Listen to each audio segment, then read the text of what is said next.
All right, welcome to the Jeff Mayweather Radio Show on this Tuesday night, November 20th. My name is Alex Iserman, and we are joined by the man who the show wouldn't be possible without, Jeff Mayweather. Jeff, how you doing tonight, sir? I'm good. Yourself? Doing pretty good. I'm heavily medicated and ready to go. I had a rough morning with an ER visit with an abscessed tooth. It was no fun, but I made it through, and I'm feeling pretty good right now. So, all right. We're going to go ahead and bring our first guest right in. A fantastic boxer, former welterweight, light middleweight champion from Detroit. Just a fantastic all-around boxer. We're going to go ahead and bring him right in, Mr. Milton McCrory. Milton, how you doing tonight, sir? How are you doing? Doing great. Well, welcome to Jeff Mayweather Show, and I take it you know Jeff already? Yes. When I lived in Vegas back in 1991, I got to know Jeff then. Jeff was a pretty good guy. Yeah. What are your memories with Milton? Well, we used to always joke around with Milton a lot.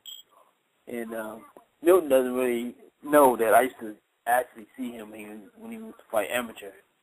And, I mean, I was, I seen him and I seen Tommy fight as amateurs because it was like, the Punk team, even when they was amateurs, I mean, they struck fair wherever they went. And so it was a situation like watching them, even as amateurs, it was a really big deal. Because I remember one of our guys was supposed to actually fight Tommy Hearns. And, of course, at that time, I didn't know nothing about Tommy Hearns. I didn't know who he was or anything like that. But our guy, him and Tommy Hearns it was in the same weight class. And he was running his clothes to make sure that he got in the weight class a lot lower than Tommy Hearns because he didn't want to fight him. And I mean, and not just, it wasn't just Tommy. It was, the whole Kronk team. I mean, basically, they wherever they went, everybody knew when they seen Kronk that, they was in for, for a show or for a real rough night. Yeah, Milton, just tell us about that. I want to go through your career here in just a second, but just tell us what it was like being, involved with Kronk in those days and as far as the reputation you guys had and the talent that was in that gym. Okay, it's like, when I first started off boxing, I didn't start boxing for Kronk. After about a year and a half, we went over to Kronk, and after that, life really took off real big.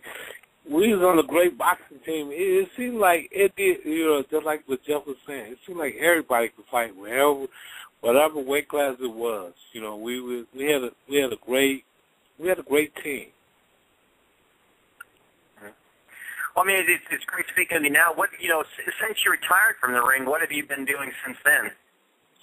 Well, I did get back into amateur boxing from 2000 to 2004. Jonathan Banks was the last one. He went to the Olympic trials in 2004. He fought light heavyweight then. So I've been around, so I still know a little bit about the fighters that's coming up and the ones, like the Gary, the boy out of Washington, D.C. I know a little bit about companies like Andre Durrell. I know a few fighters, Andre Ward. I know a little bit about them. Yeah. And then for yourself, I mean, obviously you had a great amateur career. I believe it was 105 to 15 was your record. How did you get involved originally in boxing? Jimmy Paul. Jimmy Paul told me and my brother Stevie a lie. Jimmy was a little older than us, and he told us he was boxing, and so he tricked us and said that me and Stevie, okay, for y'all to come see me box, y'all got to bring gym shorts and gym shoes, act like y'all going to box too. And from that day on, we never stopped. Now, obviously, like I said, with such a great career there in the amateurs, what was the high point of it as far as the amateur career? What was the high point of what you did there? Well, I think the year 79, when I lost in the AAU National Finals to Lemuel Steeples, he's deceased now. He got killed in an airplane crash in 79. But I thought, I beat him. He bought me a car and all. He promised that if I win the national, I'd get a car. 20 years later, I said, man, did you think I'd be living with people? He said, yeah. He said, you got a car, do you? I was like, okay, yeah, sure. You got something to add to that, Jeff? Yeah, well, I mean, that's nice. I would love to fight for a car. So, Jeff, speaking of Jeff, you're over there in Grand Rapids. How come none of you guys ever migrated over there to Detroit to train over at Kronk and with those guys, being that they were so big at the time? Well, okay, but see, not to cut you off, Jeff, but to answer that question is, they from Grand Rapids. That's a 2-hour ride. See, back then, nobody had cars like that. Nobody in the house. We wasn't of the age where you can just drive yourself, you know what I'm saying? That was a big thing back then. We was underage to drive. So Jeff, how was the scene in Grand Rapids as far as growing up there, in the amateur scene? Was it as competitive? I mean, obviously you guys turned around and had good careers, but what were the differences between the Detroit scene and Grand Rapids? Well, I just think that the Detroit scene, basically, like I said, I mean, they were probably the most feared group of guys, in all of boxing. And then you had, there was a lot of good guys from Flint, but but when Kronk came around, because Kronk, we would fight and we would have Lansing, Flint. That would be like our state. We never had to face Kronk until we actually went into a tournament. And back then it was like the AAU tournament. And so, I was really fortunate. I only fought I fought one guy from Kronk on my whole amateur career. And so I felt good. What was his name, Jeff? How were they, Desi. Remember Desi Ford? Desi Ford. It rings a bell a little bit high, we had so many people. He came after you, though. Yeah. He came a little after you, but, because, I mean, by that time you probably was already, working your way to, win a world championship. But, yeah, he's a good fighter. But, I mean, at that time, I'll tell you who was still in the amateurs. Jerry Reese. Yeah. Okay. And so Jerry Reese was, when I was getting ready to fight him, Jerry Reese was all in my face, talking trash, telling me that he gonna do this to me and so on and so forth. And I mean, in all honesty, I mean, I was a little scared, but at the same time, he woke me up. And that's probably why Desi got beat the way he did, because he woke me up. Oh yeah. Hey, Milton, how were the, at that point, the Mayweathers were just making a name for themselves. Did they have a reputation over at Kronk, and what did you guys think of them, over on the other side of the state there? Well, when the Mayweathers started coming up, I was pretty much out of boxing then. They came in like in the mid-'80s. I came in the early, late 70s, early 80s. He came in the middle when I was like pretty much retiring from boxing. Yeah. Jeff, I meant to ask you were talking about the different areas of boxing. Like I said, I grew up in the mean streets of West Bloomfield. How was the amateur scene there? I wasn't boxing, obviously, so pretty tough guys from West Bloomfield? No, it wasn't. I lived in Milford also. Anyone from Milford that was tough? No. Nobody stands out to ring the bell with an axe. Why? Stop. All right.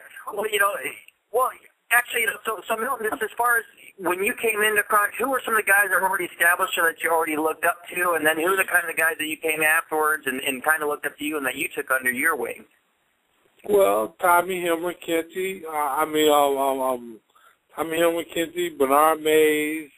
There was a few fighters that were there that was stars before I got there. And then one of you that came after that, you kind of looked after? Well, when we got on the team, we just got in to try to fit in with me, Stevie, Jimmy Paul, Dwayne Thomas. We just try to get in and fit in. You know, it's true. Nobody knows is that we was the first block to have 4 world champions. We had me, my brother, Jimmy Paul, and Dwayne Thomas. All come off one block. Yeah, that's almost it was amazing. What's that? You know, I said it was amazing. I mean, and I heard the stories. I never got a chance to actually see Bernard Mays, but I heard so many amazing stories about him. Oh my Lord, he almost was the like best. he's an urban. Bernard Mays was the best. He was the best.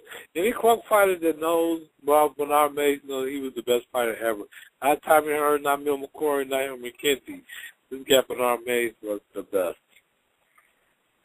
I mean, even though he didn't become the world champion, but a lot of people, if you didn't even know anything about boxing in this Michigan area, they would tell you about Bernard Mays. Stop. Now, what exactly, I mean, obviously being in Detroit, you know, a rough area, I mean, was there a lot of boxers that came in and out of there that, you know, that you think could have been so much more, and for one reason or another, you know, circumstances just kind of didn't allow that to happen? Yeah, you know, life, you know, few died, different reasons. It's just, you know, it's just life. Everybody make different turns. Now, most of our listeners are obviously, you know, spread throughout the country and the world, and they don't really understand what it's like in Detroit. What, you know, just explain a little, you know, the environment there, what it's like growing up, and how the gym helped you, you know, at all as far as keeping yourself clean and staying out of trouble, and you know, what it meant to the community. I think just being humble. You know, I mean, I was blessed to have working parents. I had a mother and father that worked. That helped a lot. You know, when we traveled a lot, we always had, you know, my people finance, you know, when we traveled. So we never had a money problem. Me and my brother Steve, we never had a money problem because we came from a working class family. But I think a lot of it falls on me and Stevie, just the will to win. You know, and then then joining a great club team with so many other fighters with the will to win. And that just all just trickle on down to the greatest team ever. So now you started your career, like so you had a great amateur career, tremendous record, and then you go pro and you just steamroll through the competition there. You know, I mean, obviously, you know, your first loss to Emanuel Steward, but before that, was there anyone that gave it, you know, like who was your first real test as a pro that, you know, you kind of knew you were in there and in a battle? Pete Ranzani, he's the first person to take me the distance. Pete Ranzani. I never forget this. At the press conference, I was 19 years old. I had 17 knockouts. I said I was going to knock him out at the press conference. At that time, I was 19. Pete Ranzani was about 26, 27 years old. He said he's not going to knock me out. You know, I was like, said it like that. It lured me along. We went to this. I beat him bad, but he didn't get knocked out. He didn't get knocked out or knocked out. Yeah, that's amazing. You're just 19 years old and 17 and else. You had quite a bit of experience, but you're going to a guy there that had over 60 fights under his belt. So yeah, that had to for the world title. Yes, you're right. And when he said that, you know, I was looking at him like, how is you any different from anybody else? And he told me. Jeff, what was it like with you, Jeff? As far as, you know, when you turned pro and you had a nice start too, what was the first time you really knew you were in there with somebody? When I fought this kid he was like a Mexican champion, and that was the first time I was ever in a fight where, you know I wasn't in total control, and the fight, and me, myself, being honest with myself, knowing that the fight could have actually went either way, as opposed to, you know, me thinking that I was winning. You know, I dropped the guy in the first round, and of course, I was outboxing him, but, I was in a situation where, because I was a guy that didn't hardly get hit that often, and so I started getting caught with shots, and when that happened, you know that something's wrong, and so basically, it was more like a war of attrition, you know, and basically, I guess I outlasted him, but, the decision was announced, and, you know, they announced it as a unanimous decision for me, But, me, myself, personally, I didn't think it was a unanimous decision. And also, if they would have gave him the fight, I couldn't complain about it at all because, it was a very, very tough fight, toughest fight of my career. Right. Now, Milton, after your fight with Renzani, a couple fights later, you had two really tough fights with Colin Jones. What was it about him that was so hard for you? The first fight was a draw, then you got the second fight, you got the decision. But what was it about him, particularly that it was a split decision when the second one, so both could have went either way? What was so tough about him? Well, the styles, like they say, styles makes fights. It was the style. He had the peekaboo style. He didn't give you nothing. I punched myself out real early. I go 6, 7 rounds. I win them, but I'm getting tired too. And then he started fighting. So that's what made it difficult for me. Styles, like they say, styles make fights. Right. Now, looking back all these years later, the first one was a draw, the second one was a split decision. What did you think about the draw? Did you think, you deserved it, or do you think the draw was fair? And in the second fight, could you have seen that going either way, or do you think you won both of them? I thought the first fight I won. I thought the second fight should have been a draw, but I knocked him down. That was the only difference. Same story. Now, Jeff, what's that? I said that's the same story as mine. Go ahead and tell me. Basically, it was the first fight I thought I won. They called it a draw. The second fight I thought it could have been a draw, but I dropped in the first round. So that 2-point makes a big difference. Yeah, it makes a difference in the fight. Yeah. Hey, Jeff, he was talking about the different styles and the peekaboo kind of styles. What was the perception? And I asked Milton a few minutes ago about the perception of Mayweather's over there. But what did the guys in Grand Rapids, you guys fighting there? What did you guys think of the Kronk gym? Did they have was it held high esteem, or was it kind of looked at as an enemy, or what was the perception of the gym? To be honest, like I said, I only would see guys from Kronk and at tournaments. So I really didn't know a whole lot about them. I heard about them. But nobody want to fight nobody from Kronk, though. No, don't get me wrong, and that's how it was. That's how it was, and so it was one of those situations where, but me, myself, personally, like I said, I never really had to face necessarily a Kronk fighter. It's funny because I remember one time I was at an amateur tournament, and at this time, I think Obakar was really the face of Kronk at that time. You guys have moved on. Oh my God! And this guy, he overcome to the weigh-in in a fur coat, and I'm looking at him like, what? So it was, it was kind of like, he was overly flamboyant, kind of like also. Of course, Joe, about, Detroit yourself because you live there, but the same thing, kind of like with what's the guy who played for Michigan and it was a flop? In the pros or? No, and he played for University of Michigan. Judge. What was this play? No, but they called him the judge. Oh, you talking about Antoine Joubert? Yeah, him. Antoine Joubert. Oh, in basketball? Yeah, basketball. No, but Joubert? Yeah. The reason why I brought his name up is because he did the exact same thing. When he would go to games, he would have on big mink coats and stuff like that. And then when Oba came to the weigh-in, and he's just a kid, and he got this on, and he's bragging, he's talking trash, and and everybody just sitting back. I didn't know who he was. I found out who he was afterwards, but it was like, who is this dude? And he could flat out fight too. Well, hey, so Jeff, it's a little interesting.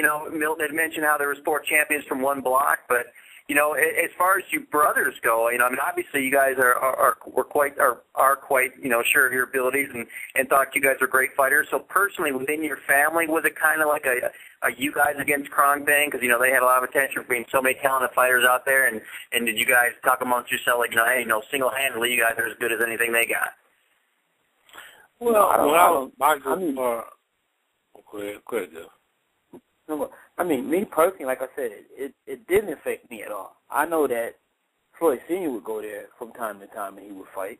I mean, work with the guys from Kronk, but, I don't really know what happened or what did happen or didn't happen, but I just know that he was the only person I know that actually went there. I don't even know if Roger ever went there. I'm not even sure.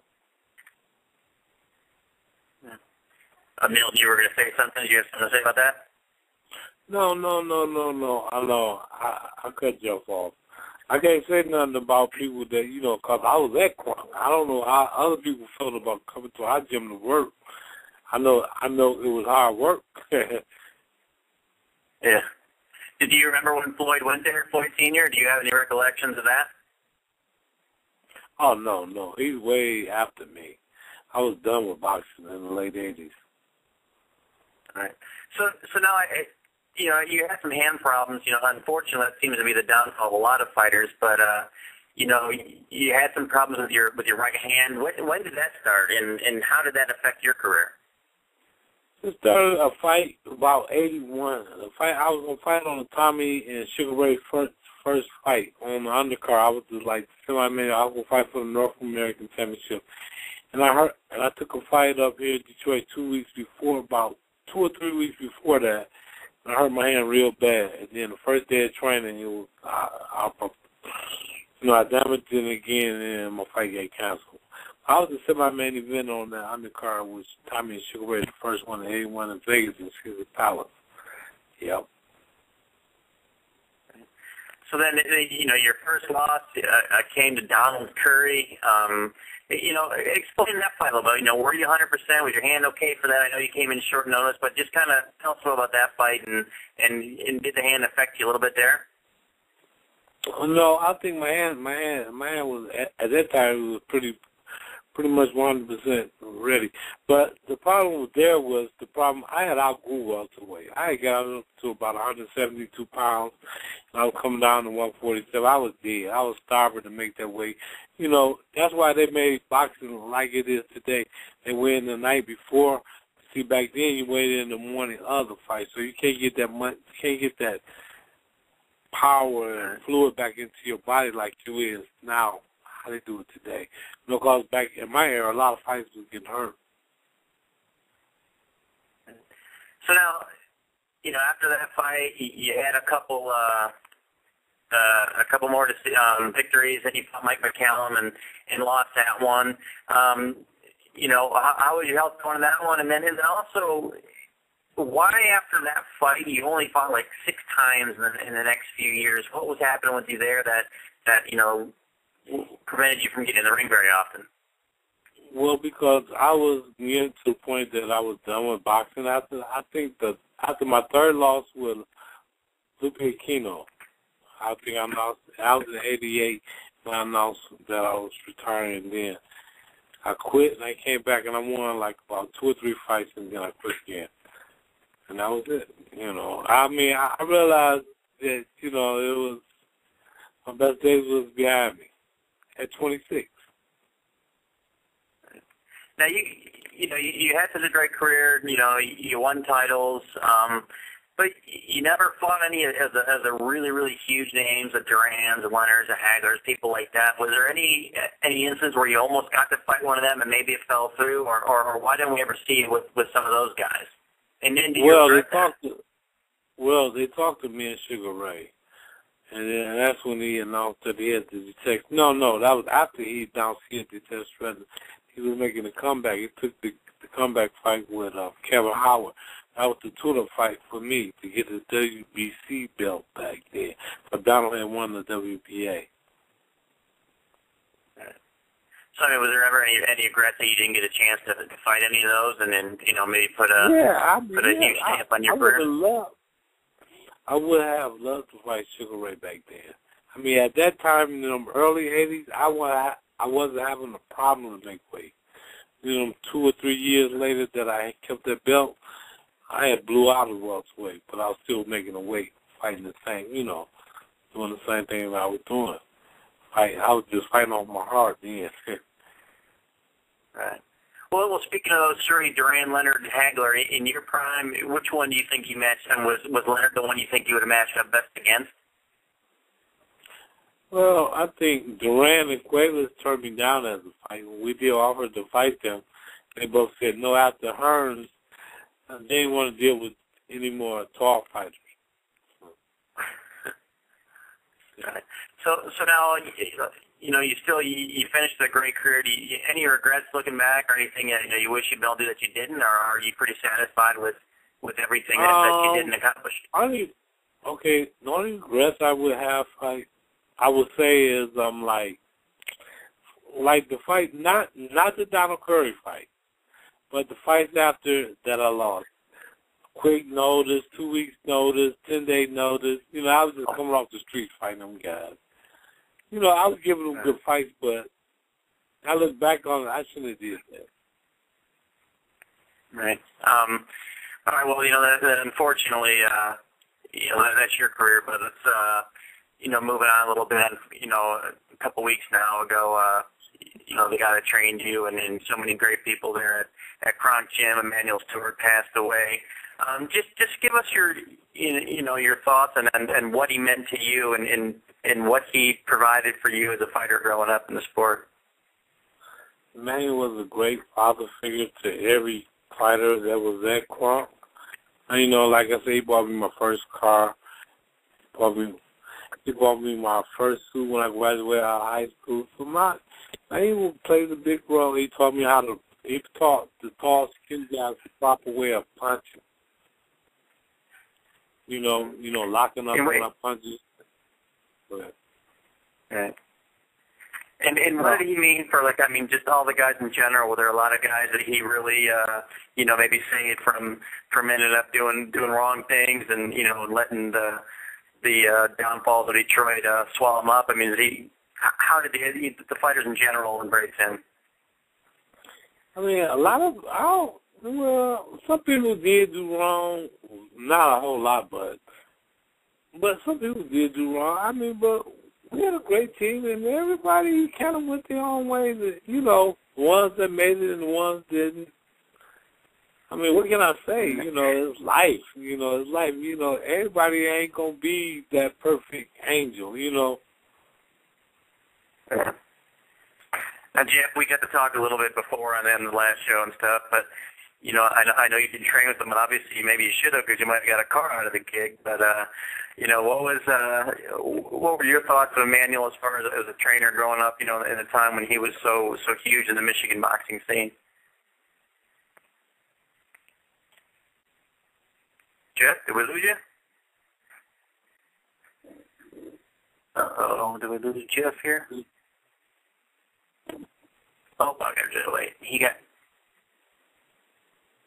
He's coming. Jeff, there you are. You must have. Yeah, I'm here. Jeff, did you hear the question at least? No. Okay, I was gonna say, Milton was just explaining, what Emanuel meant to him.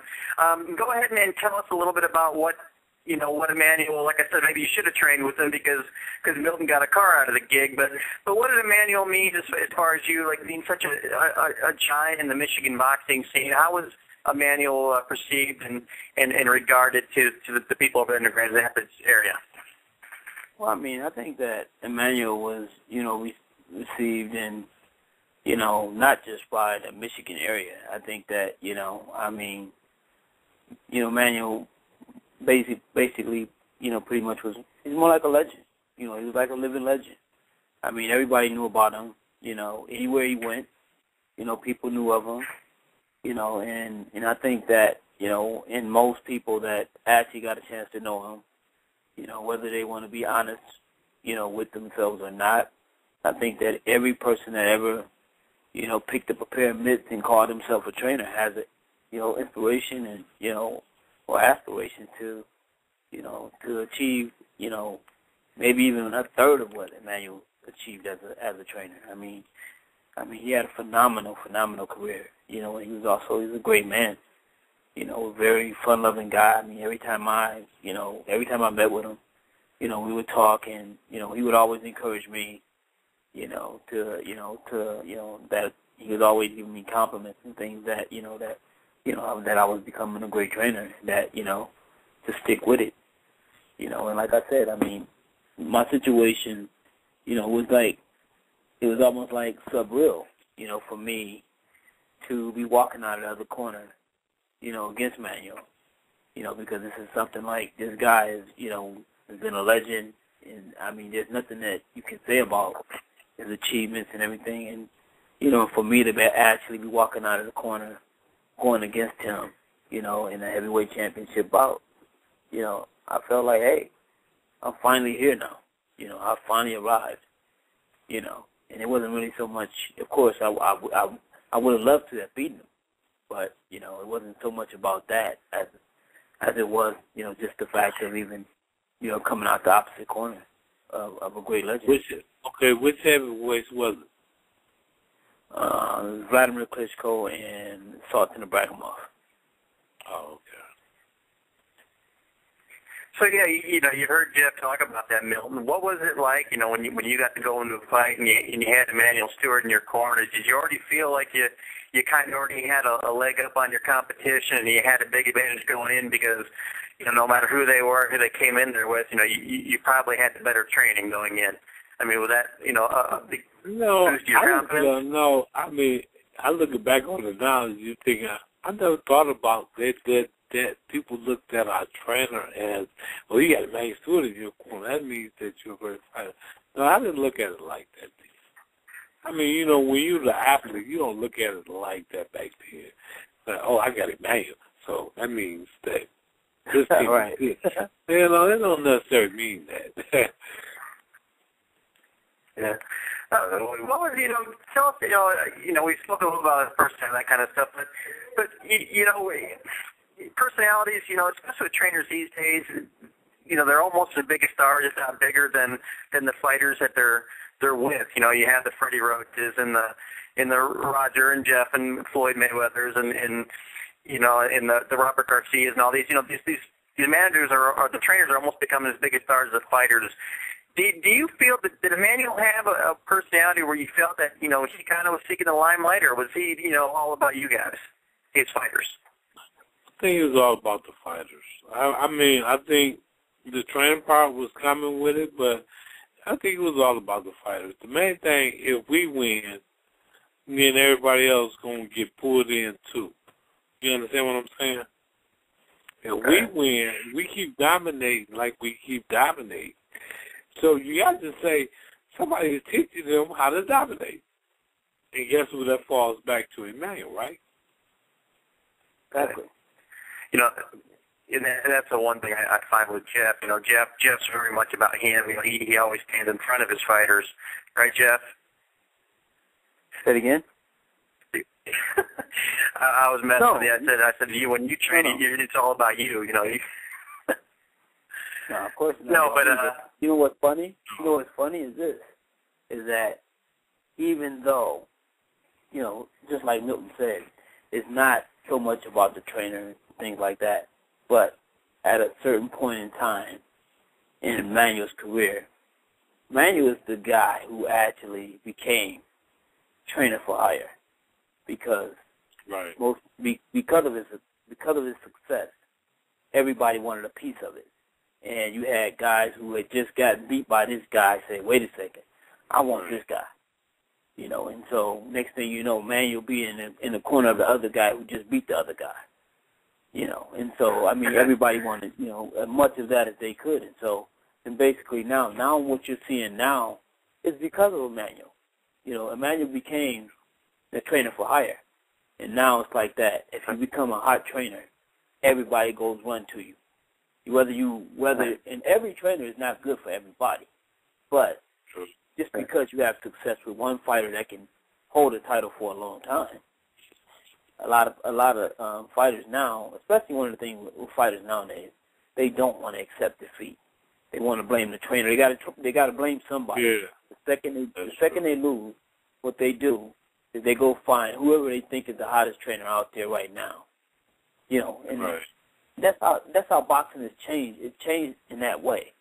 You know, and don't get me wrong. I mean, I still think that Emanuel's even responsible for that, even though he was a great trainer and he was very, very successful. But he's still also responsible for, you know, these fighters, you know, coming to him, wanting a piece of what he was able to create at Punk. they wanted a piece of that in their professional careers. You know, so, I mean, he was one of the first. No, go ahead. That's one thing I think, Jeff, that kind of speaks volumes for you. That the people's willingness to stick with you. Like I remember when you had Celestino there, and you started off good with Jordan, but then the miserable performance against Litzau, and it was everywhere. Okay, well, Celestino's going to drop Mayweather. He's horrible. You can't stay with him. Terrible performance, and yet somehow Celestino stayed with you, and then things turned better. So yeah, I think that's one thing that's good with you, and it shows the rapport you have with your fighters. That they don't necessarily abandon you with one bad performance and aren't exactly putting all the blame on you. Well, that's true. Hey, another thing you had said there, Jeff, you had mentioned about Emanuel being a trainer for hire and that kind of thing. Do you kind of see, it's almost a little similar with you. Do you see any parallels between your guys' careers as far as, a lot of the fighters you have come into you and have already been established and are coming to you, in MMA and boxing both, they kind of seem like they're coming to you to add to their game and try to get back to where they once were, as far as, not necessarily having a bunch of younger guys, but having established guys seeking you out. So do you see kind of a similarity there? Don't get me wrong. I feel like I have a minuscule of Emanuel's career. And let me explain this story. Basically, I was training Shannon Briggs. Okay. Shannon Briggs, his manager asked me to train Ray Austin. Ray Austin is fighting Sarton Abragamov. Sarton Abragamov is a 7-1 favorite. And it was one of those situations I had Ray Austin to myself. And this, to be honest, this is my first time really feeling like I was really accepted in boxing on a high level because I had Ray Austin was a 7-1 underdog, and funny, Stacey McKinley, of course, he was a part of Crosby's sport too, right? But anyway, Stacey was training Sarton Abragamov, him and Emanuel Lewis. And so basically, when they saw me, they were making so many jokes about, what was going to happen at the fight. And lo and behold, Ray Austin actually won the fight, and they called the fight a draw. And next thing you know, I had their job. So that was kind of like my first taste of Emanuel Steward type, situation. And then from there, went on to, was training Shannon Briggs still. And then for some reason we couldn't get along. So I leave him. I leave Shannon Briggs and then turn around. I'll get hired by Sarton Abragamov, who's his first defense. And then we take the title from Shannon. So yes, I had a little bit of manual experience in my life as well. So, and like you said, now it's it's a good feeling to be wanted, to be a trainer that's desired, especially for me even now with the addition of MMA. So yeah, I feel it's a great feeling. All right. So now, Milton, as far as Emanuel goes, obviously so many great fighters, yourself, Tommy Hearns. You can just read off name after name after name. Had Emanuel Steward never been there, what do you think? Obviously we're in a chronic gym, but how big of an effect did he have on the Detroit boxing scene? And do you think that it would have been nearly as successful as it was back in the day, had he not been there? Yeah, it's hard to say, but I think what he done was he's done a hell of a job. For us to be inner city kids to come out to be how we did in boxing, I think it was great. Even for me being on the teams and meeting people come from different areas and seeing that they all caught on to this drama to win. That's all we used to do is win. It was like everybody caught that feeling. Fought hard, just fight hard. And now, what was your relationship like in your later years? Did you have a lot of contact with them after your career was over? Did you get to talk to them a lot? And like I said, what was your relationship like? Emanuel was one of the closest two fighters from Crump. Yeah. Oh, I mean, they've always been friends. Yeah. And so, what was it like? I mean, I know that they kept the people knew that there was an illness there, but, what was it like getting towards the end? Was it really, really hard on you, or were you aware there was a problem, or how did it go towards the end? What do you mean, part of when Emanuel died? Yeah, when he was getting. I mean, was it really hard? I mean, were you aware that there was a problem, or did it kind of sneak up on you? Or I know they're kind of guarding it, so. Well, he kind of snuck up on me, that was just, because he was, you see him on TV, and then next thing, you're like, what? Yeah, I just talked to him. I was just talking to him on the phone. Me and my son was just talking to him, maybe days before he went to the hospital, and it seemed like everything was just remained Steward, And then for this to happen, then, yeah, it was a shock, yeah. And then how was the, like the funeral? I mean, there's so many great fighters there. I mean, just, basically a who's who of boxing. Was it, I mean, obviously there were tears shed and a lot of sadness, but, was it kind of a celebration of his life too? I mean, a lot of great stories going around among the fighters and kind of celebrating the guy that he was. Yeah, yes it was. Me, Mark Breland, Emanuel Steward, Floyd Flavor, this is where they all came to my house to shop food, chopped it up a little bit, Just being around each other again was a great feeling. Yeah. I mean, just to wrap it up, as far as he goes, I mean, any final thoughts on him as far as, what he meant to you as a trainer and as a human being? I mean, he was great. I'm an inner city kid that came up through sports and made it through boxing. I wanted to be a baseball player. Look what my life turned out to be. Come out to be a good fighter, So, yeah, I mean, I take my hat off to Emanuel Steward. Yeah. And then, so what's going on with you now as far as, what's the future hold you? I mean, do you still want to have any kind of involvement in boxing, or are you just kind of enjoying life, or what's next for you? No, I work right now, but I still love boxing. I mean, I'm like Jeff. Hey, I used to train fighters. I mean, I still can train fighters. I like traveling. I like seeing the world. I just want some people that really wants to do this. That's all I want. I mean, fighters, I had a couple of fighters, but then they leave and they get teenage years, they want to make money, and they leave. And they were good fighters. They just walked away. You get your heart broken in this game, too. Tell them, Jeff. Oh, yeah, definitely. You get your heart broken in this game. You get to liking these kids, and they just walk away from them. Yeah, it happens. If I can think of personally, a couple people. Oh, go ahead. Huh? I thought I was letting you finish here. I was going to say, Jeff, yeah, I know personally, as a trainer, I know a couple of fighters that probably have good talent, but unfortunately don't take the sport quite seriously. I mean, how hard is that for you to see these fighters that have talent and could actually do things in the sport, but they just don't have, for whatever reason, the ability or the desire or the dedication to make it in the sport? I mean, that's like anything else. Jeff's the better trainer than me. I mean, you're going to get some, you're going to lose some. Some going to be, it's like anything else in life. Some going to be good, some going to be bad, some going to make it, some ain't. I like this. So even the greatest team that I boxed on, the Crunk boxing team, you know how many of us became world champions? A handful. It was 1,000 of us good. There was only about 5 to 6 on one championship. Mm-hmm. We had a lot of good frustrating, Jeff. Oh, I'm sorry. Go ahead. No, I didn't say anything.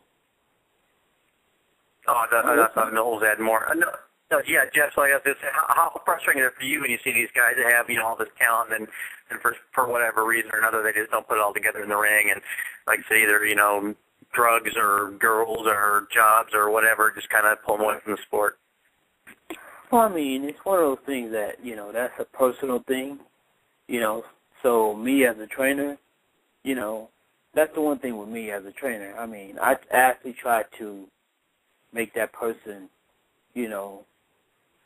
become their friend.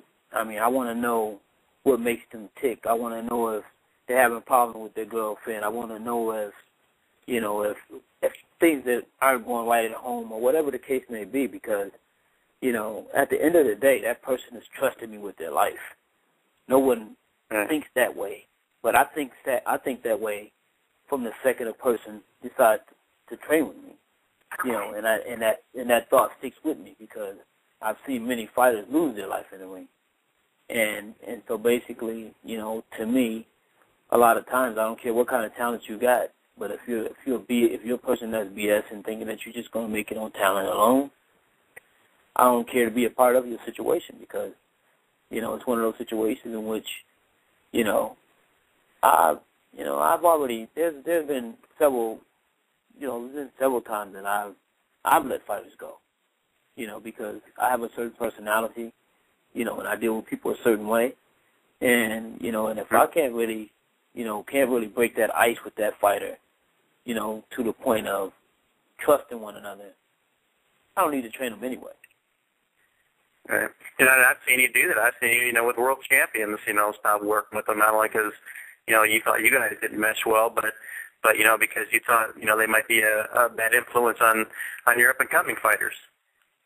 Yeah, I've done that. I've done that on more than one occasion. Like you said, I've done it with 2 world champions, as a matter of fact. Well, you can name names you want. I didn't want to name names, but if you want to throw them out there, go ahead. No, I'm not going to throw no names out there. They know who they are. Yeah. Yeah. Hey, Milton, one thing I forgot to ask, there was, in the news they were talking about, the future of the Kronk Gym, what it beholds, and there was talk that maybe Tommy Hearns is going to take it over. Any chance that you're going to be involved and that you would like to be involved with the future of the gym, and what do you think it holds? I mean, is there a future for the gym? I'm not 100% for sure, but yes, I would like to be a part of Kronk again. Yes, I would. Do you feel that the younger guys coming up, respect guys like you and Tommy and and the other great fighters, that they show you guys respect and look up to you, or is it kind of like they kind of like, well, you guys are old school and it's different now? I mean, how do the younger up and coming guys perceive you guys? I think they still have a lot of respect for me and Tommy. I mean, yes, I don't think they feel that way. I think now, they think we can show them something. Yes. All right. Now, Jeff, I know he's on the phone here. You've been highly critical of him before. What did you think of Milton as a fighter? Because you said even though you were lighter weight that you could have taken him pretty easily. So what were your thoughts on him as a fighter? Well, obviously I didn't have no thoughts of Milton as a fighter, because we came in 2 different eras. That's why I was lucky, because you could have met him at a catch weight and it wouldn't have lasted 3 rounds. Oh, who are you talking about? Fighting who? No, Jeff was talking about fighting you. He said it was lucky it was different eras because, even though he was a lighter guy, he could have taken you out, and you really didn't have his skill. Hey, one thing about Jeff, he was too little, and when I was that little, he didn't want none of me. I was a good fighter. I always been a good fighter from 100, and from 106 on up, I've been the best in the nation. Hey, Milton, don't listen to this dude. He's playing devil's advocate right now. Yeah. See, Jeff just has this tendency. He'll always talk trash the week before someone comes on the show, and get on here and he talks all night. But he was just saying that, that it was lucky that you were bigger than him, because it would have been trouble for you. No, it was really great. You gotta you gotta pick a fight. Yeah, he's a instigator. Yeah. Well, like I said, growing up on the mean streets of West Bloomfield, What's that? Hey, but Jeff and y'all look at y'all just ain't won my way. Well, I think you can whip him at any weight. Right. He's a West Bloomfield gangster. Even West Bloomfield. They don't rack on the rack. Well, Milton, Jeff, anything else you want to add as far as, Milton, any stories you want to share or anything you want to ask him? Well, no, I mean, I've been knowing Milton now for a long time, a long time. And it was good to see him. We got a chance to actually, talk a little bit at the WBC convention, right? Yeah. Because I hadn't seen Milton in quite some time. And so it was good to just, get a chance to sit and talk about boxing, talk about life in general. Anything from you, Milton, as far as Jeff goes? No, that's it. Like I say, I'll be in Vegas again. I'll see Jeff again. Yeah. As long as you're in the boxing and Vegas is there, I'll be there again. I'll see him again. And I know this. Well, you're here. I don't know if you want to chime in on this, Milton, and I don't know if you'd heard or not, but, they always say, bad news comes in three, and of course, with the passing of Emanuel Steward and you had Carmen Basilio recently, and then I guess just a couple hours ago, Hector Camacho passed away. Is he dead? I know I already got shot. Yeah, well, it was reported. It's been reported. I was sitting on the thing. They were saying that he got shot. They ain't saying nothing about dead yet. Well, the big sites haven't picked it up, but I know the Puerto Rican sites are all saying that he had been pronounced dead. So, I guess you can hope for a miracle and that it was false reporting, but I saw at least 3 sites out of Puerto Rico that said he had passed. So, it's just tragic that all these great names, and then that's the one thing that worries me, that I just, me and Jeff have this debate all the time as far as, where boxing is today in the past, but you just see all these legendary names, as they pass away over time. You just wonder, as far as the future of the sport, when these guys go, are there going to be enough people to replace them? And you have the big names, the Floyd Mayweather and the Manny Pacquiao's and those, but you don't have as many as your era. All those huge names. Camacho being among them. So, any thoughts on him? Any particular things that you remember or enjoyed about him? Hector was a crazy guy. He just like his mouth. He ran his mouth and he was hype. He was a fast-going guy. I liked Hector. He was cool. Yeah. What about you, Jeff? Yeah, I didn't, interact with him a lot, but I would see him from time to time at different fights. And he was always, he was always a, kind of like a joking guy. He would always, come up and make jokes and, try to make you laugh, And, I would talk to him, kind of like I would with Emanuel, But, someone just told me on Facebook that they're not sure if he's dead or not because they're saying that he's in critical condition. So right. I guess it's one of those things. Because don't get me wrong, it was the same thing with Emanuel because Emanuel was announced dead, and then 2 hours later, right. It was official because the family announced it. Right. So I don't know. Right now, I don't know. But if he is in critical condition, my prayers go out to him and his family, and hope that he can recover, and hopefully, make it through this tough time. Well, we can always hope, to me, until TMZ announces something, usually I don't, consider it official or, at least like a, ESPN or ABC or whatever, but, I know a couple of the sites from Puerto Rico had announced it, especially one that was pretty close to him, so, hopefully, they reported something a little early, just trying to get a jump on the story and be the first to say it. So, we can always hope for that and pray for a miracle. But, it's just sad, like I said, seeing all these legends go. And Milton, I certainly appreciate you joining us tonight and sharing your thoughts with Emanuel. Just, tell our folks here in the last couple of minutes, do you do Twitter or Facebook or anything like that where the folks can keep up with you? I do Facebook. You do Facebook? Facebook, yes. No Twitter, huh? No Twitter, just Facebook. I ain't up to date with the computer. I mean, I ain't real fast with them, but I am on Facebook though. Jim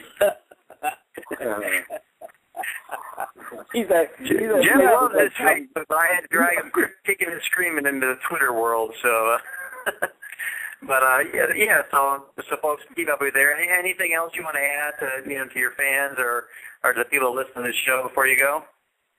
My fans, I'm done for the game. I don't have fans. I have friends now. People that call themselves my friends.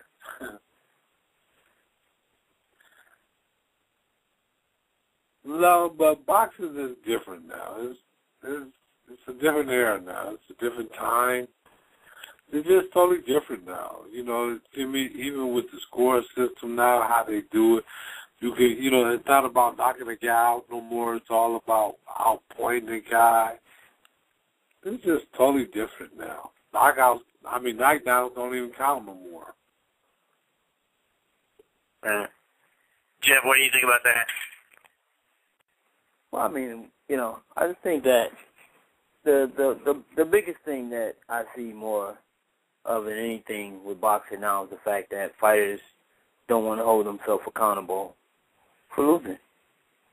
Back in the day, I mean, can you imagine if Angelo Dundee, if Muhammad Ali would fired him after he first lost, and other great fighters, Ray Robinson and all these other fighters that came even before him, and that's just the thing that now it's almost like it's normal to pass the blame, and rather than just man up and accept the fact that you got beat that night.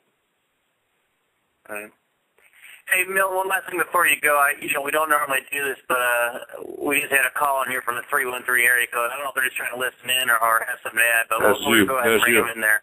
Hey, 313, welcome to the show. Can we help you with something? How you doing, Thomas Hearns? Hello? Hi, Thomas Hearns. Hey, this is Tommy. Oh, hey, how you doing? Hey, Will, how you doing, Milton?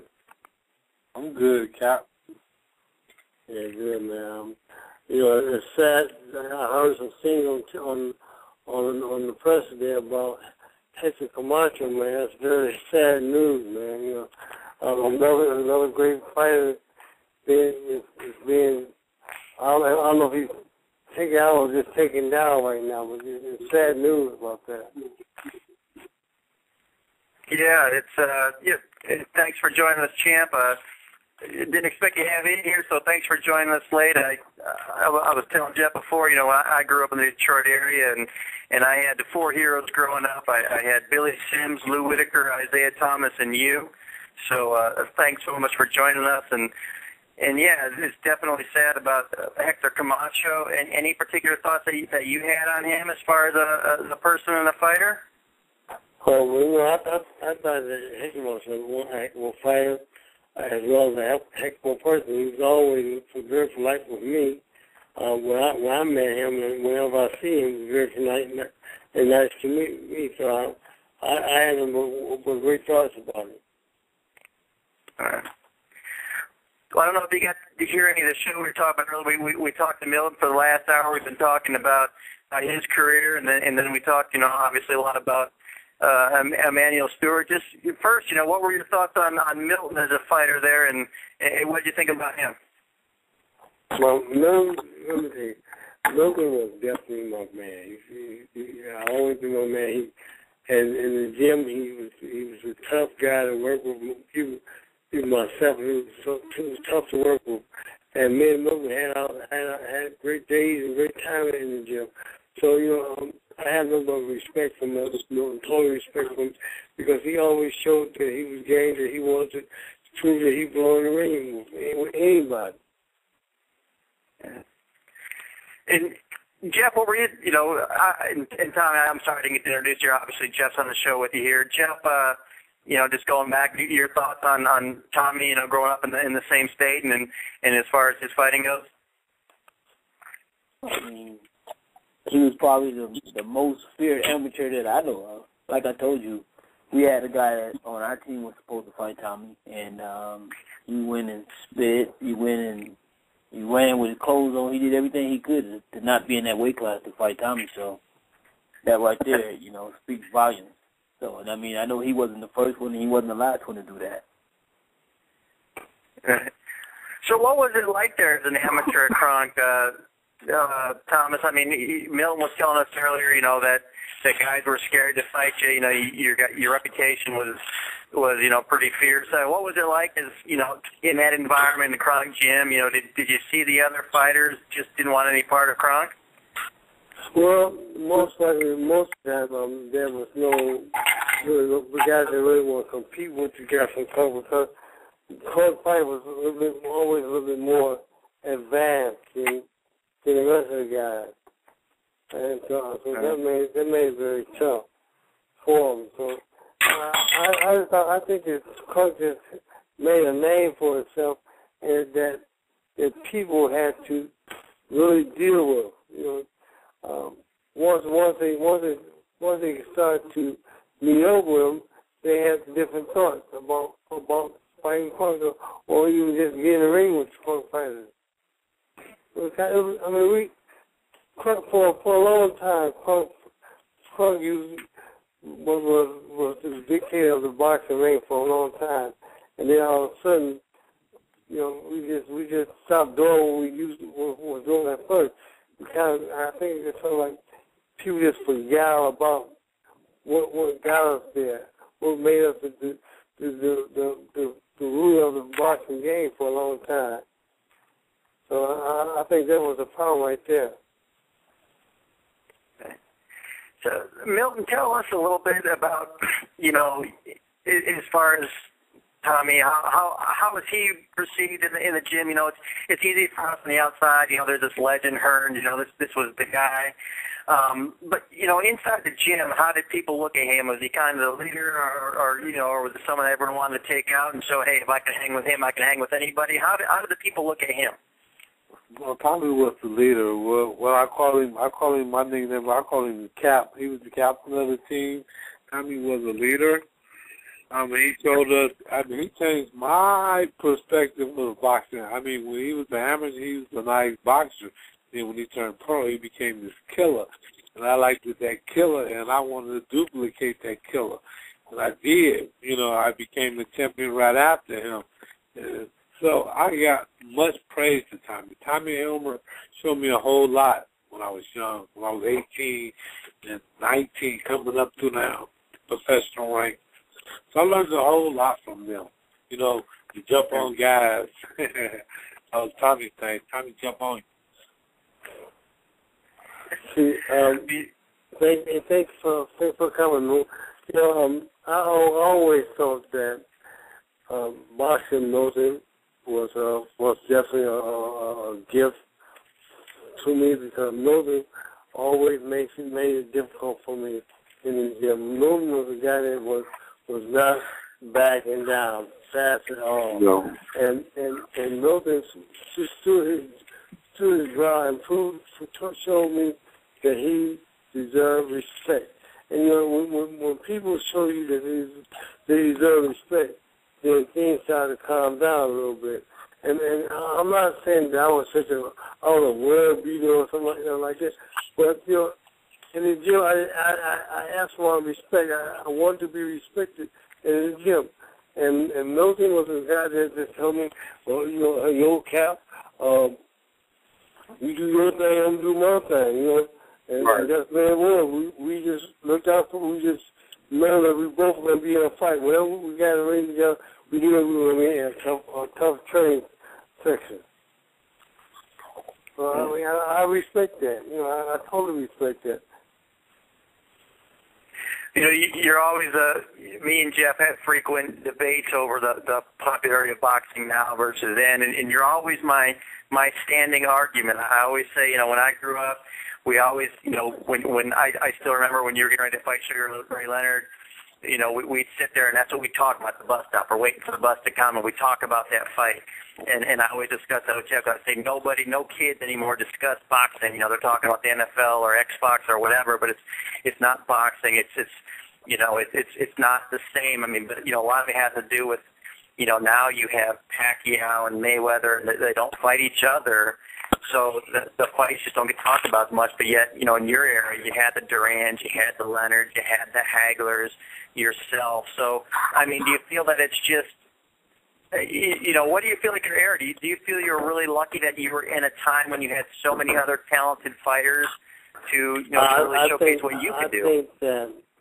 I think that we're definitely blessed to be coming on an era that we came along where we had 5 or 6 different fighters. We had the fight that we could fought and made a difference. You know, now you just got one or two guys in the same weight class, and it makes it very difficult because the public want to see the top guys get together, and when they can't see the top guys get together, then it becomes a problem. It becomes a problem because if the public can't see them fighting and know who's the better between the two, it's a problem for the public. The public don't know how to really react on that. Okay. You know, and speaking of that, you know, and here I'm going to instigate. You know, Milton, you probably didn't hear earlier, but he said he felt like you kind of ducked him throughout his career and that he would really like a chance at you. Milton would be right. I'm sorry, don't fall for that. If you know about how we trained in club, you understand why we did what we had to do. And yeah. No, I was just messing with you. I always have to start something with everybody. You know what? For that, for you making that comment, I'm gonna see you soon. All right. It's gonna be me and you, baby. Me and you. And may the best man win. So that's why I like making the comments from the safety of a phone, you know, a couple thousand miles away, so don't have the consequences. I'm going to remember that. I'm going to remember it. I'm always going to remember that. And Mother help me remember that, too. So, you know, we got Milton's take on the gym. You know, what, as far as, you know, being in the gym, Tommy, what, you know, you spoke about a little bit, but what did you feel like there, you know, as far as Emanuel's impact on the gym? How do you think it might have been different had he not been there? You know, would it still been the same, you know, for all you guys as far as, you know, what you ended up producing and accomplishing? I don't think it would be the same because Emanuel set a stage in the gym on what happens in the gym. And basically, if you couldn't cope with it or you couldn't deal with it, then you would leave the gym. But Emanuel set a precedent in the gym where everybody had to stand up for their right. You stand up for what you believe in and show them what you believe in. By boxing, show them that you're not afraid or you're not backing down from nobody. That's what it's all about. That show them that you know learn, that you have to learn as much as they did, and you know much as they did, and you won't backing down because they might have a little more skill. Right. And what did he mean as far as, like, is you particularly being in your corner? You know, and I asked Milton this earlier, so I'll ask the same question to you. When you went into a fight and you had him in your corner, did you feel like you always had an advantage going into the fight because you had someone, you know, of his stature and his ability, you know, behind you? I had totally trust and believe in Emanuel Steward because Emanuel Steward brought me from a little nobody got to a champion. So I believe in him very, very much. Right. I always have believed in what Emanuel Steward for and what Emanuel taught me to do. Did Did you ever have any run-ins with the Mayweathers there? I know Jeff said Floyd would go over there from time to time to the Kronk gym. Any recollections of them? I knew him, but I never had no run-in with Floyd or his father and uncle. I just know him. I know him, and I think we all get along. We don't have anything against each other. We all like each other. Okay. Now, Jeff, putting your trainer hat on, Jeff, what do you think? What do you think of Tommy? As far as his style went, and how do you think that Emanuel really, helped him in, perfect what he did and contributed to what he did as a fighter? Well, I think that, one thing is Emanuel proved that not only that he's a winner, but he's actually a strategist. Anytime you can get in one guy's corner and have him beat one guy, and then you get in the other guy's corner, and you can have him beat that same guy that he just, got beat by, that speaks volumes. Basically, that's the thing. That's part of Emanuel's legacy is the fact that, he could turn anyone into a winner. Yeah, man, he was just that gifted. He had the gift to do just that.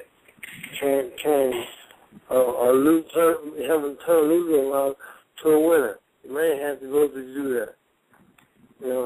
And that I appreciate a lot from him because he can make a guy that wasn't doing so well into a winner. Right.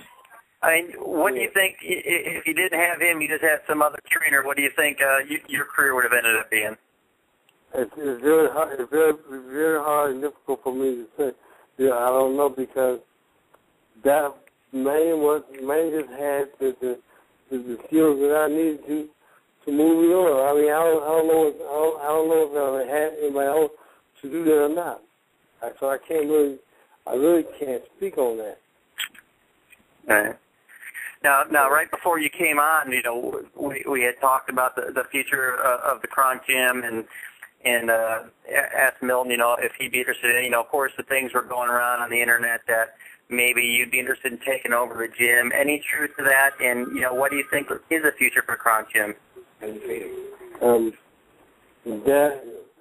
is something I got to talk with the family about me taking over and doing the things that I think that I probably can do down there. But first of all, I got to get the okay from the family. I just can't go in and start doing something. Right. Now, Milton, let me ask you this because, when I think of Emanuel Steward, I think the first name that comes to mind when we train, even though obviously so many great champions, but Tommy's the first one I think that most people think of. Do you think that there's really anybody else that would be a logical choice to take over the gym and carry on for Emanuel besides Tommy?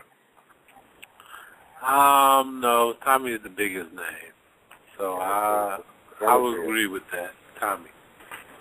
My thought is just here that we have a lot of fighters down there, and only like 3 or 4 of us champions down there in the gym. Me, Milton, Hilmer, and I can't think of anybody who else right now, but Milton. If anything, I would like to have someone like Milton in my corner help me down there because I don't really know what he's doing. I have total confidence in Milton being out there helping me with the fight because, again, like I said, I know that I can turn my back and Milton will do the right thing. What are your thoughts on just the boxing scene in general in Detroit? I mean, does it, obviously, like I said, so many great fighters went through there and so many legendary names and, back in your day. Do you see a similar future and can it be once again, a great place, a great breeding ground for a lot of great champions like yourself and Milton? I think that if we put our heads together and go back to the drawing board, we can still get things working again here in Detroit. I don't think it would be a real difficult problem. I think if we just sit down and start working with things can come together. I really do believe that things can come together. Right. Do you see, when we all grew up, there wasn't so many distractions. Do you think that it's really hard now to have people as committed as, all three of you are, Jeff, Milton, and yourself are all great fighters. Do you see now too many distractions that maybe can prevent people from reaching their full potential, whether it be from video games to, cell phones to whatever? I mean, do you see like a lot more distractions for young people? Well, you always going to have some distractions. Somebody gonna be interested in something. You can't stop that really. The distraction, because distraction is something that's out there in the universe that everybody gonna have to deal with. Everybody got to deal with that. Sooner or later, it's how strong are you? How strong and committed are you into what you're doing? Right. And as far as, another question I asked Milton earlier, as far as the fighters, when they see you, do you feel like they see you and they give you the proper respect, or do you get a lot of these kids come up and like, well, you're the past, I'm the future, and they don't really feel that they respect you the way they should, although I think it's probably kind of hard to say that they don't. You know what I tell them? If they say I'm the past and they're the future, I tell them the past still can knock them out. I'm sure you probably could. There's probably quite a few you can still take care of. Baby. And whatever I do, the past still can knock the future out. So go for it. Go for it. You still get it, go for it. Do you ever still got me?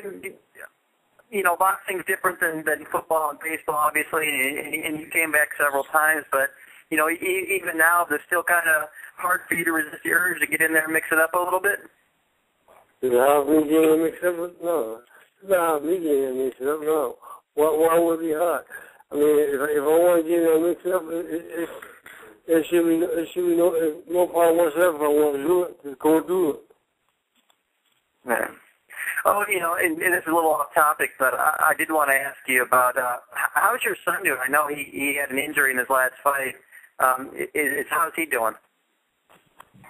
So far, he's doing fine. He's doing great. He's going to come back in. I think he's going to come back in and do what he's supposed to do. Yeah.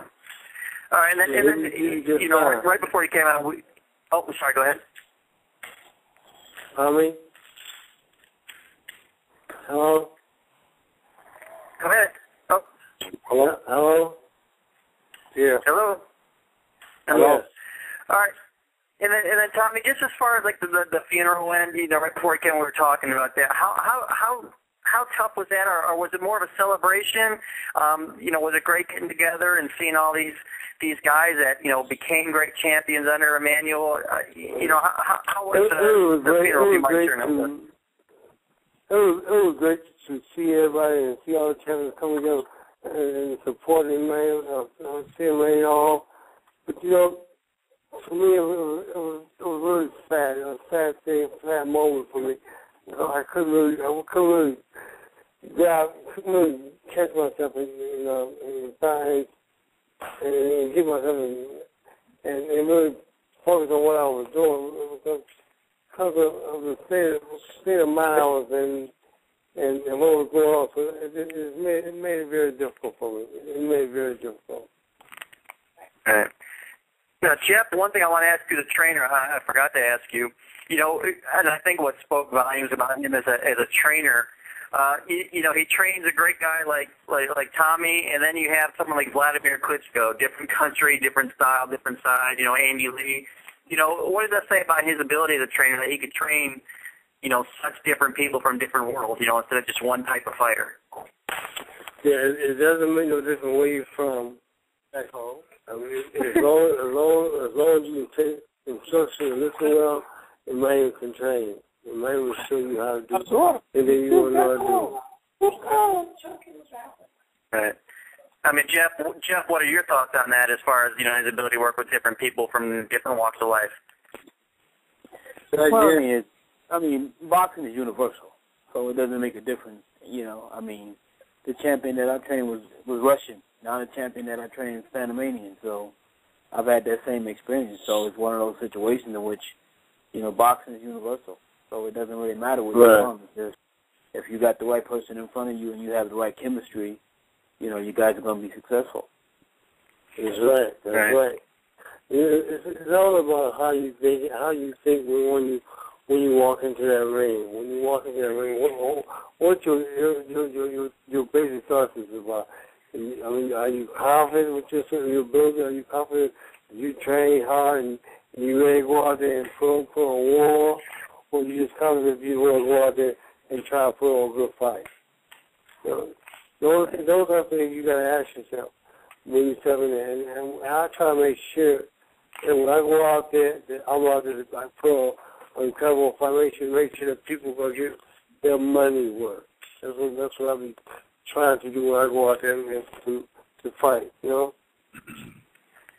Well, I certainly don't think anybody that ever saw you fight was worried about not having got their money's worth. I mean, you know, in winning and in defeat, I mean, it seemed like all your fights were classics. You know, is there what would be the one particular moment that stood out for you that would be the highlight of your career?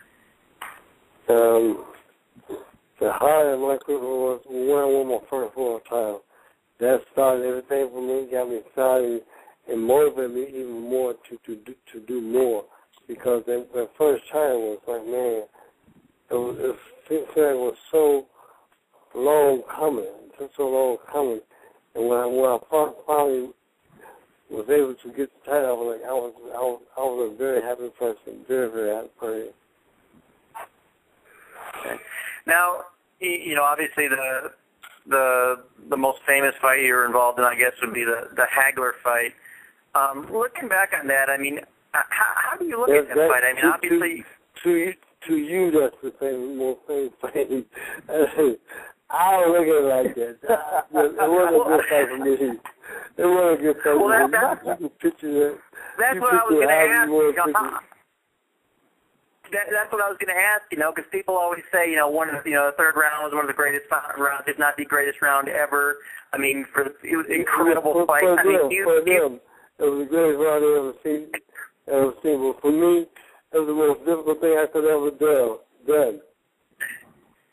Well, I guess that answered my question, because I was going to say, you know, how do you look back at that fight? Is it something you're glad you're a part of, or do you wish it never happened, even though I'm definitely was proud that I was a part of that.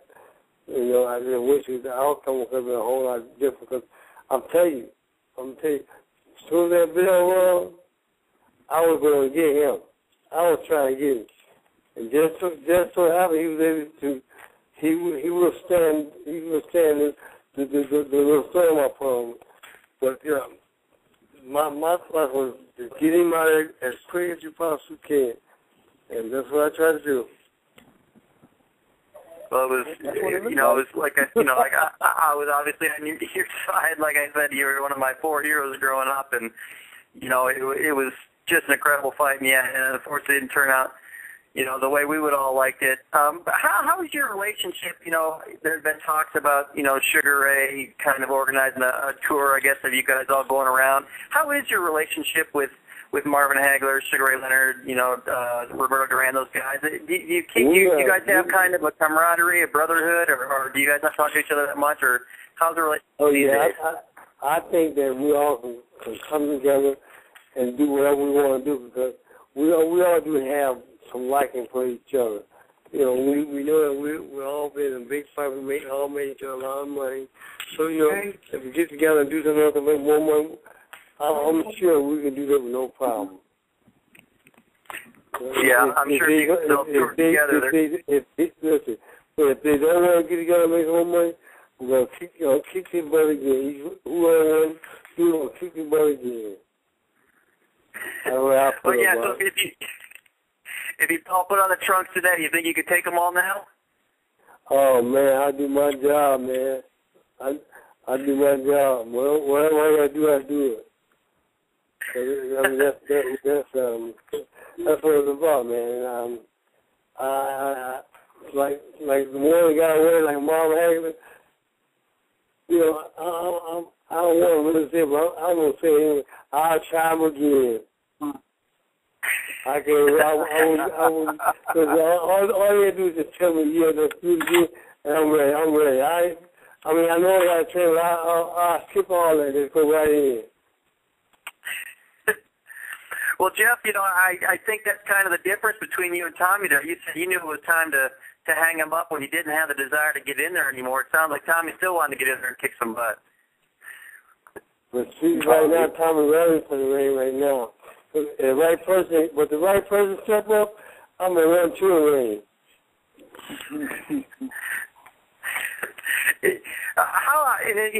How's your relationship with the other guys? I mean, do you still talk, you know, with the guys you train with, you know, with Milton? Do you guys still get to talk quite a bit? Or do you keep in touch and the other guys from the gym? Me and Milton, and the rest of the guys, we're all close. We all talk to each other. We don't have an arm between each other. We all talk to each other. And we show respect. I mean, am I right, Milton? Yes, sir. I don't know, Milton might be mad now. Milton sounded sad just then. What y'all do to Milton? No. I said, yes, sir. You know, I got to go to work. Hey, you know, I got to go to work tomorrow. Y'all still talk. You be off the radio. You thought it was going to be out here 45 minutes ago. So, 45 minutes. Tommy, what's that? Yeah, go ahead. What you say? I was just say, Tommy, what, you know, Milton, I talked earlier about any guys in particular that stood up in the gym back then that we didn't really hear about that should have been up there and been a great one? Well, I think we had a lot of guys. I mean, down in our gym, I think we had a lot of guys that had some great potential. But, you know, just going and trying to pull them out of them and trying to get the right fight for them. You know, I figured they all had ability, but you know how are getting them out? Right. And then just before we're actually getting ready to wrap up the show here, just final words as far as what. You know, you already spoke a lot about what Emanuel Steward meant to you and your career. And how do you really hope that the folks remember him as obviously, so much outpouring of love for the guy. Everybody seemed to respect and love him. But, final thoughts on him and how you like to see him be remembered. Well, my thought was this, I just remember my years being at the gym doing what he enjoyed doing the most of all. And that was training guys and giving them work, handwork, and being in the ring. That's my memory that I have of Emanuel Steward. And I want to be able, I'd like to just be able to keep those same memories just like that.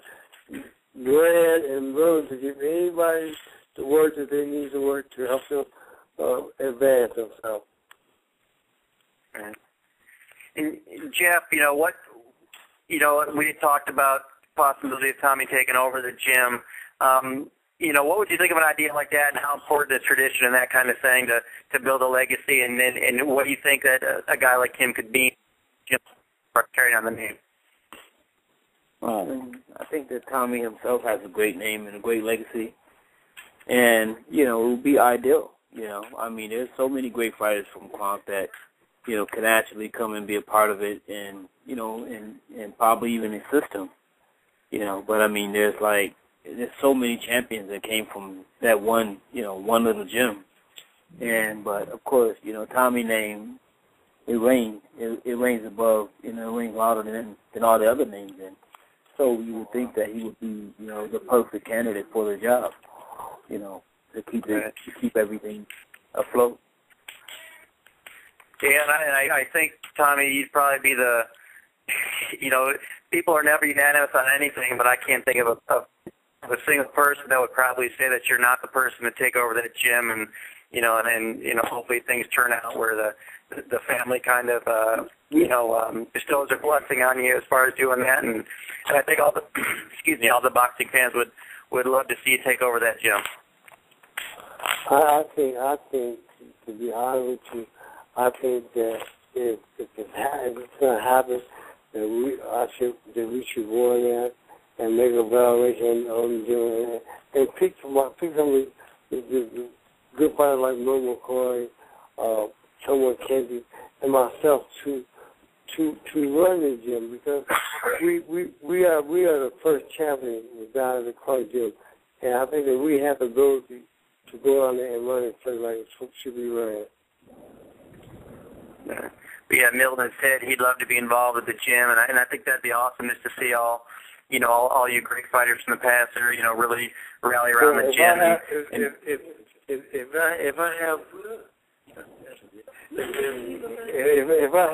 I have something to do with it, Milton definitely will be have something to do with the gym, because Milton was definitely just as much involved as I was involved. So yeah, I definitely have Milton there. Thank you, Mr. Well, yeah, and with you two and any other fighters, I think that'd be great. It would just be great to see the gym rise to prominence again and take its rightful place. As far as just one of the icons of the sport. So it was awesome having you guys on here. Unfortunately, under the circumstance, is not the greatest, but having your guys' thoughts and memories has really been great. Tommy, just as far as before we go, folks keeping up with you, I know you do Twitter, so what about Facebook, Twitter, that kind of thing? Where can folks keep up with you? Well, right now, I'm not really doing too much of that stuff right now. I'm on Twitter already, but I'm not on Facebook. I don't do Facebook yet. I haven't started doing that yet, so I don't think we do that really, to be honest with you. I do Facebook till you do Twitter. Yeah. Well, between the two of them, you have it covered then. And I believe, Tommy, you're the real Thomas Hearns, is that right, on Twitter? That's right. The real Thomas Hearns on Twitter. Real Thomas. Right.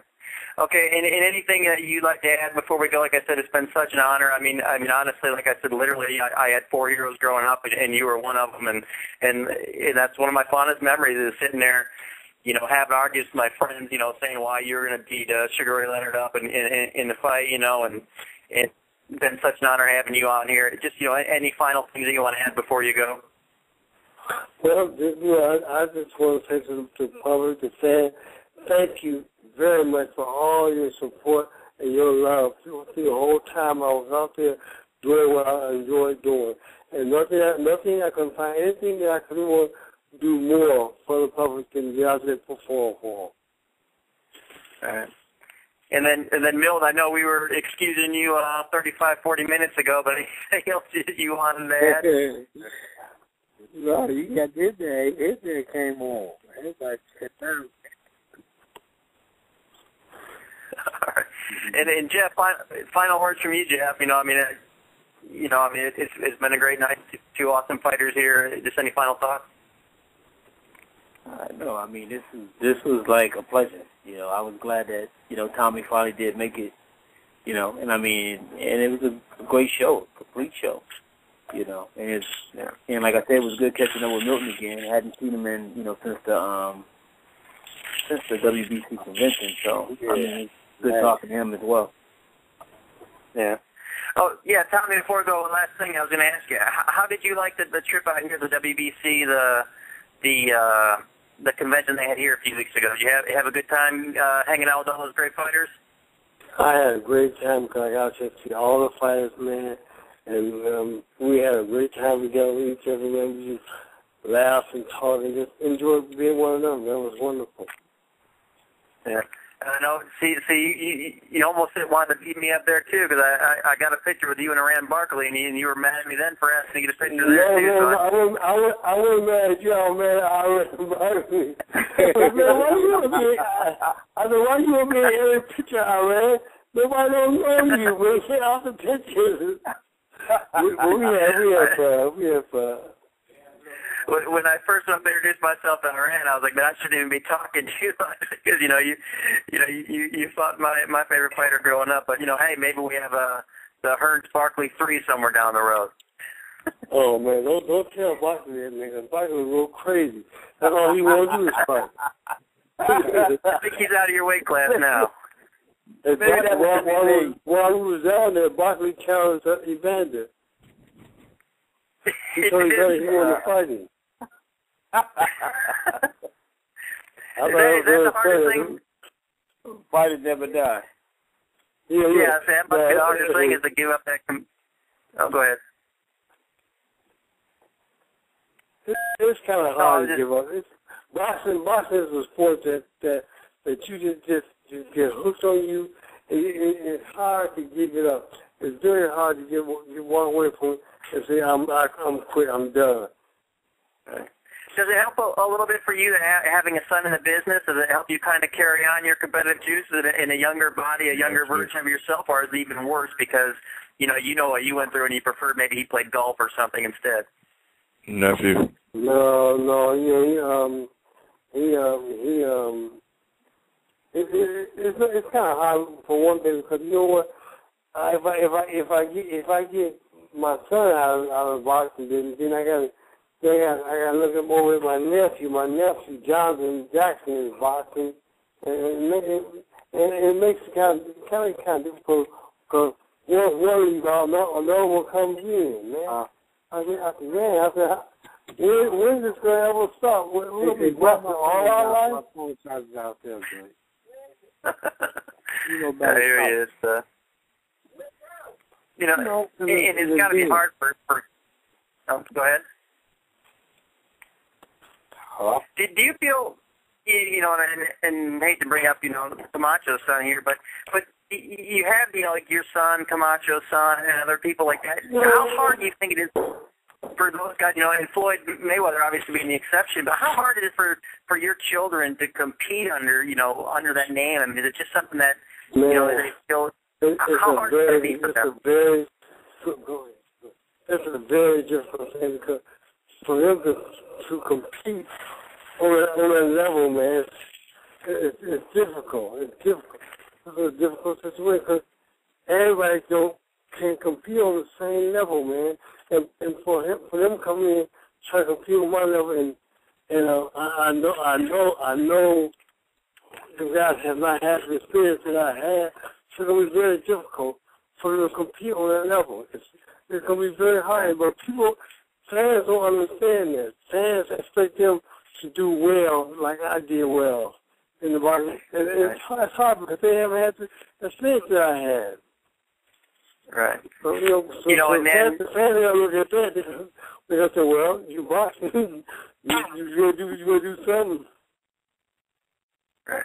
And no disrespect to Jeff's brother Floyd Sr., but having your name, George Foreman and those, that's a different level, and probably Jeff. I mean, let me ask you this, Jeff, a little different level as far as the pressure to succeed on that level, because like I said, no disrespect to Floyd, but he's not held at the level Tommy Hearns. So I don't know what the question is. Yeah, I was going to say, what are your thoughts as far as the pressure on the children of these great fighters? Do you think it was a little different with Floyd? Because, like I said, obviously Floyd Sr. was a great fighter, but as far as like Tommy's son or George Foreman's son and the kind of people like that, as far as living up to their legacy, a little different as far as the pressure on Floyd. And what do you thought about those guys as far as proceeding, with that shadow over them? Well, what I think when it came to Floyd Jr., it was more of just basically carrying the torch. I mean, his dad hadn't made it to the top as a fighter, but he made it. He made the way for his son to get there, and actually right. to ever put on a pair of gloves. And I mean, he gave his son his blood, sweat, and tears. I mean, when Floyd was born, I mean, the first thing his dad did was have him punch at his hands, and so I mean, he created a fighting machine, and he did. The results of it, the whole world is seeing it now, So I mean, even though, he never did make it to, to to the top level, you know, as a fighter. You know, obviously he had the wisdom to pass on to his son. So, I mean, so he reached it. He still was able to reach it through his son. So it was kind of like a reverse situation with Thomas and his son. Right. And last question for you, Tommy. I could talk to you forever, but I know it's late there. But just to expound on that, with your son in boxing, was it something that you kind of pushed him into, or was it something that he pursued on his own and that you kind of let him go along with? Listen, let me tell you something. I tried very, very hard to convince my son not to box, not to want to box, because, man, you know, boxing is a man's sport. I'm a man, Dad. As a boxer, it's a tough sport. Anybody gets in boxing has a tough time. I mean, even though you my son, you might have my blood, you're going to have a hard time than I had, because everybody will be gunning for you because of your name, because you have the name, the last name. If you didn't have a last name, it may be a little different for you. But because you have a last name, it's going to be very different. Even like my nephew. My nephew has a little different for him, because he don't carry the last name as her. But once they find out he's my relative, he gonna start catching it too. He will start catching just like everybody else, just like my son is catching.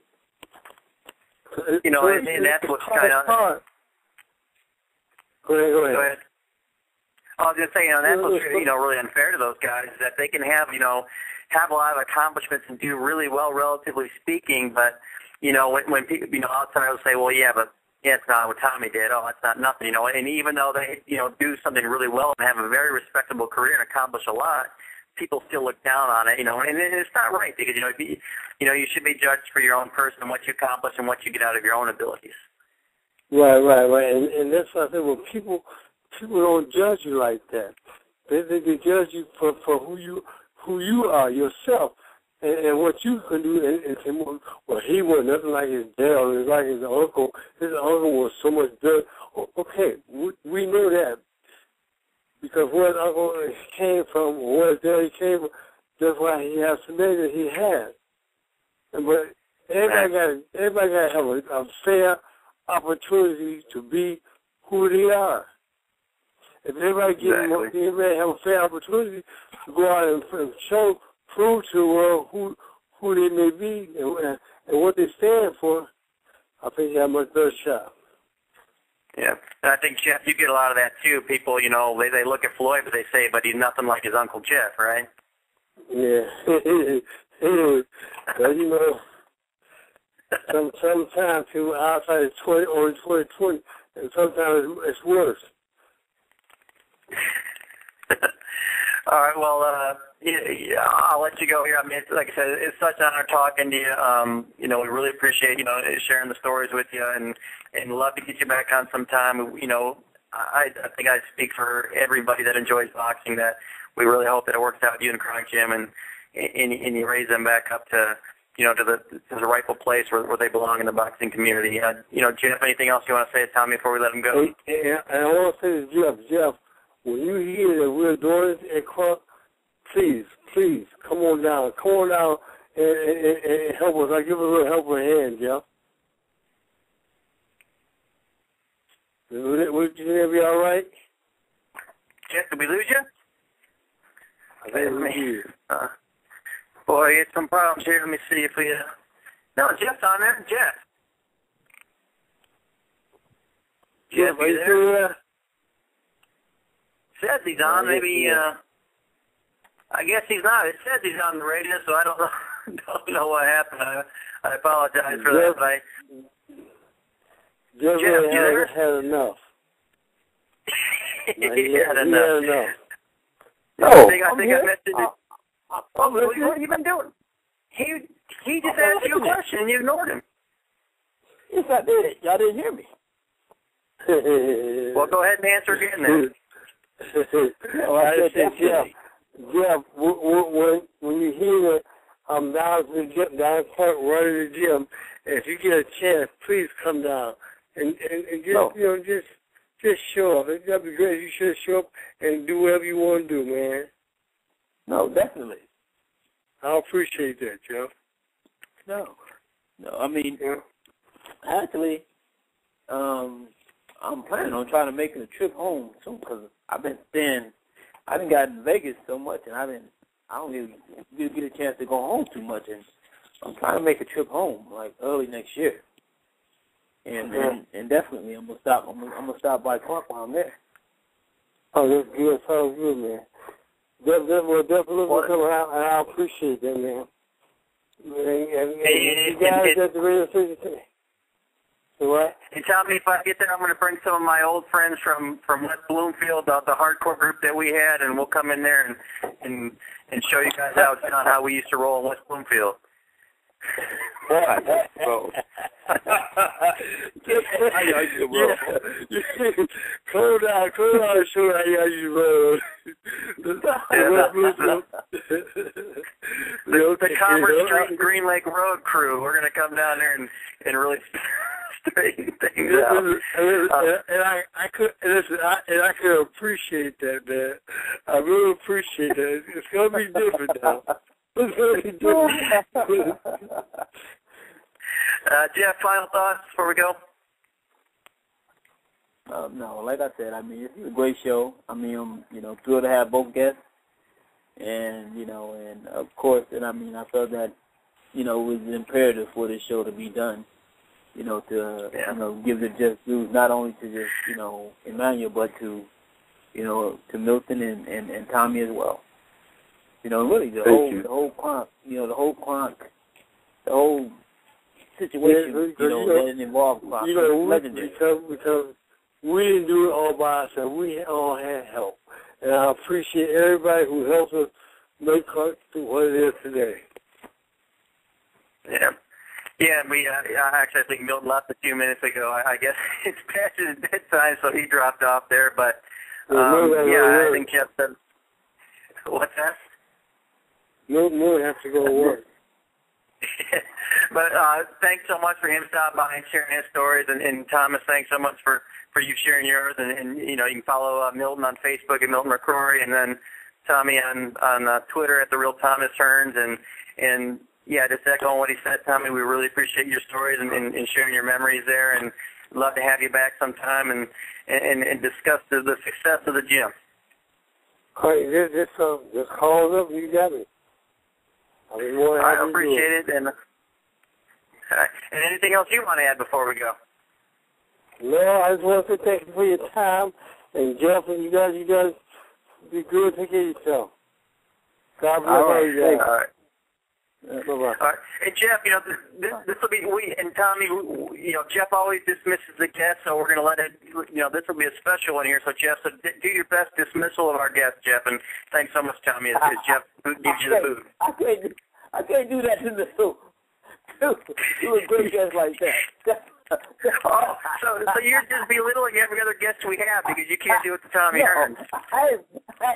No, Tommy still got him. He might catch me and do something to me.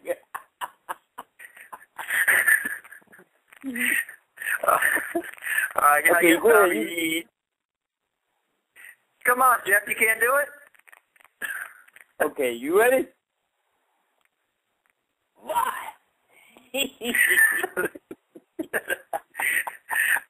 All right, thanks so much, Jeff. We really appreciate your time, and have a good night. And you guys, we'll see you guys next week with some more great guests. We appreciate Milton McCrory and Thomas Hearns tonight. We'll talk to y'all next week.